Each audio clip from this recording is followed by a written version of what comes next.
Salut tout le monde, c'est Jojol. Ça faisait longtemps qu'on n'avait pas parlé de smartphone Android et ça tombe bien car en partenariat avec Huawei, j'ai la possibilité d'avoir avant sa commercialisation leur dernier smartphone de l'année, le Huawei Mate 40 Pro.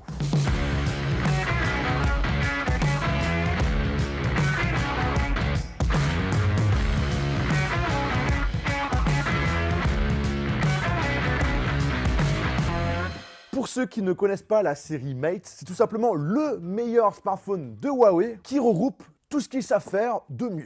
Et vous pouvez dès à présent déjà l'acheter. Si vous intéresse, je vous mettrai un lien dans la description si vous souhaitez en savoir plus ou le commander. Et là actuellement, il y a une offre en plus, donc il faut en profiter. Pour information, on est sur une vidéo unboxing ainsi qu'une présentation rapide. Ce n'est pas un test complet. En ce qui concerne la boîte, ça ressemble vachement à ce qu'on a l'habitude d'avoir avec Huawei. Une grosse présence de noir, le logo Huawei, le nom du produit. La partie photo toujours en collaboration avec Leica. Sur le côté, Huawei Mate 40 Pro. À l'arrière, les petites certifications. Et d'ailleurs, je viens de remarquer qu'ils sont aussi certifiés TUV Rheinland. Puis ensuite, en dessous, les petites informations du smartphone qu'on m'a envoyé. 256 Go, 8 Go de RAM, la couleur Mystic Silver, et c'est un smartphone 5G. Quand on l'a ouvert, ça faisait un petit bruit genre Dark Vader.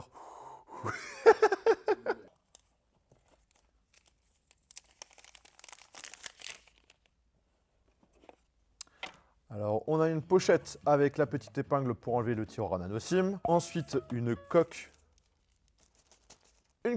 transparente, une version presse qu'on m'a envoyée. Il n'y a pas de notice, mais dans la logique, ça devrait être là-dedans. On a bien sûr des écouteurs avec une petite télécommande ainsi qu'un câble USB type C. Et d'ailleurs, c'est pas des écouteurs intra-auriculaires, donc du coup, ça peut plaire à pas mal de gens. Après, un câble... gros câble, USB vers USB type C, ainsi qu'un gros chargeur secteur USB, s'il vous plaît, de 66 watts. C'est juste énorme. Pour l'instant, en France, il n'y a pas d'autres constructeurs qui proposent plus. Voilà donc le Huawei Mate 40 Pro qui est proposé en deux couleurs, gris et noir, avec tous les deux un dos en verre. Le gris effet mat et le noir effet miroir. Je vous avoue, entre ce qu'on voit en photo et en vrai, c'est complètement différent. Personnellement, j'étais assez sceptique en voyant certaines photos. Et en main, ça passe sans souci. Et j'apprécie beaucoup le petit bouton Power couleur rouge. On se demande pourquoi. Le design au niveau des capteurs photo peut paraître particulier. Je trouve que c'est un choix intéressant pour deux raisons. Dans un premier temps, ça permet de se démarquer par rapport aux autres constructeurs qui se ressemblent de plus en plus. Et enfin, pour finir, ça apporte un rendu visuel style appareil photo. Ça change, je peux comprendre que ça plaise pas forcément à tout le monde. En termes de prise en main, voilà, c'est quand même un grand smartphone, il faudra donc l'utiliser souvent avec deux mains pour avoir une utilisation juste parfaite. Ici, on est en présence d'un grand écran 6,76 pouces avec une définition légèrement inférieure à du Quad HD, d'une fréquence de 90 Hz et bien sûr, c'est de l'OLED. Alors contrairement à d'autres marques, Huawei ne souhaite pas rentrer dans la guerre de celui qui aura le plus de fréquences. Ici, elle préfère optimiser la batterie. Une des choses qui peut plaire comme déplaire, c'est la partie incurvée sur les côtés qui est tout de même assez présente. Derrière, par contre, voilà, ça apporte quand même un effet d'écran infini, sans bord. C'est quand même assez impressionnant quand on l'a en main. Fini l'encoche, c'est remplacé par cette bulle qui englobe trois choses. Premièrement, un capteur 3D pour la sécurité faciale, beaucoup plus sécurisé que le 2D qu'on retrouve sur quand même pas mal de smartphones aujourd'hui. Après, vous avez toujours le capteur d'empreinte digitale sous l'écran si vous souhaitez utiliser vos doigts. On a un capteur TOF qui est un capteur gestuel pour contrôler son smartphone sans les mains. Et ensuite, bien sûr, on retrouve une caméra frontale de 13 mégapixels avec ouverture 2.4 avec un très grand angle. Et franchement, le grand angle, je trouve que c'est un excellent choix de la part de Huawei. Il y a très peu de constructeurs qui font ça. Moi, personnellement, j'ai beaucoup plus une préférence pour les photos grand angle en mode selfie. Tout simplement parce que j'ai envie de pouvoir photographier un maximum de détails. Et on n'a pas forcément le bras hyper long. Et donc là, avec le grand angle, il y a tous vos amis qui peuvent être directement sur la photo. Donc franchement, c'est juste génial. Et en plus de cela, on peut vlogger en 4K 60 fps. Donc ça, c'est une belle surprise. Voilà, je peux passer en zoom 0.8 ou en zoom x1, voilà, pour que ça puisse vous donner éventuellement une idée de la qualité vidéo si on ne veut pas utiliser le grand angle. Au niveau du son, au niveau du micro, est-ce que vous m'entendez bien? Est-ce que la qualité vous convient? N'hésitez pas à lâcher un commentaire. On va aussi en profiter pour tester la stabilité. Donc comme je l'ai dit là, c'est du 60 fps. Maintenant on va passer sur du 30 fps, voir s'il y a une différence ou pas. Et voilà, cette fois-ci on passe à du 30 fps. Quelquefois, ça peut arriver qu'entre le 60 fps et le 30 fps, il y a une différence en ce qui concerne la stabilité. Voilà, donc n'hésitez pas déjà à nous donner votre avis en commentaire sur cette caméra frontale.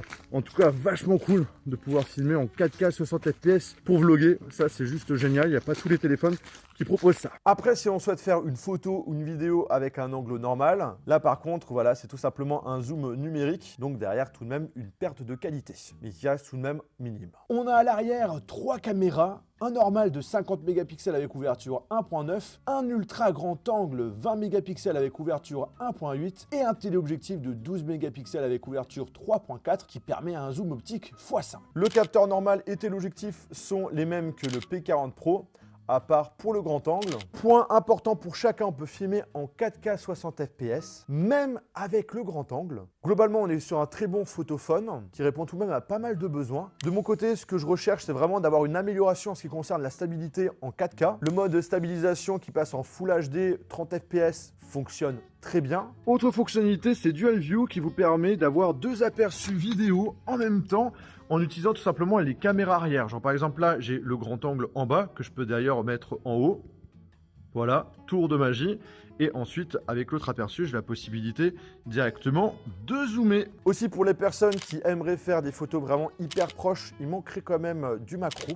Là où j'étais vraiment bluffé, c'est au niveau des photos durant la nuit. Alors justement, hier soir, il faisait nuit de chez nuit dans le local.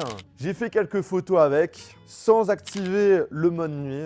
Et franchement, le rendu est assez impressionnant. On voit qu'il y a un traitement qui est fait automatiquement. On voit que c'est pas net, c'est tout à fait normal. Mais on a quand même la possibilité de bien visualiser quand même les différents éléments de décor, même des personnes. Je fais quelques petites comparaisons, notamment avec le nouvel iPhone 12 Pro, qui lui, on était obligé d'utiliser le mode nuit. Et bah là, le Huawei Mate 40 Pro, la barre est très haute. Franchement, un très gros point. Autre gros point fort de Huawei avec ce Mate, chaque année c'est toujours pareil et c'est la même chose aujourd'hui. Ça aussi concerne la batterie, franchement elle est excellente. Il fait vraiment partie des meilleurs smartphones de l'année en ce qui concerne l'autonomie. On tient 2 bonnes journées quand même en utilisation normale avec ses 4400 mAh. Après, on a la recharge rapide, 66 watts, qui permet d'avoir une recharge complète au bout de 40-50 minutes. Après, j'aurais pensé que ça fasse plus une trentaine de minutes parce qu'il y a d'autres constructeurs qui proposent du 65 watts avec une recharge complète dans ces eaux-là. Après, peut-être qu'avec des futures mises à jour, ça sera optimisé.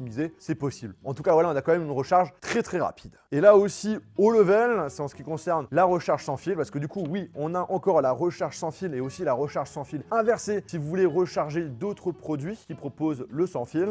Après, comme j'ai envie de te dire, on a 2 jours d'autonomie dessus. Tu peux sans aucun problème aider un certain ami qui aura un autre téléphone et qui sera en manque de batterie. Mais là, on a une recharge sans fil, 50 watts. C'est juste énorme. Après, pour pouvoir en profiter, il faudra acheter un support adéquat et ça permet d'avoir une recharge complète en sans fil au bout d'environ 1 heure. Ce smartphone est sous Android avec l'interface de Huawei et le point qui peut déplaire, c'est le fait que nous n'avons pas les services de base de Google. Cependant, Huawei met le paquet pour aider ses utilisateurs ainsi que ses nouveaux clients pour profiter au maximum de leur smartphone. J'ai fait une vidéo sur ce sujet, il y aura le lien directement dans la description. Mais en gros, Huawei propose plusieurs solutions, notamment App Gallery, qui est un store où vous avez la possibilité de télécharger de nombreuses applications. Il y a de plus en plus de nouveautés. D'ailleurs, il y a une équipe dédiée dans chaque pays afin d'aider les développeurs pour proposer leurs applications directement sur leur store. Vous avez aussi Petal Search qui permet de faciliter la recherche d'applications